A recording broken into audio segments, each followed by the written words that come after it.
করিনি জাকাত দেইনি বাক্সে রাখছি টাকা দিন দুঃখীরে খাইতে দেইনি বলছি পকেট ফাঁকা মা বাবারে ভাইবা বোকা মিথ্যা কইয়া দিছি ধোকা নিজের বুঝি বুঝা গেছি নিজের বুঝি বুঝা গেছি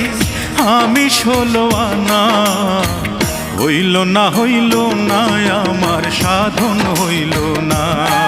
রে হইল না আমার সাধন হইল না আসর গেল কসরে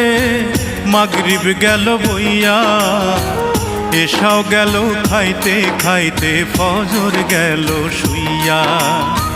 জহর কখন কাজ্জা হবে জহর কখন কাজ্জা হবে কেউ তো কইল না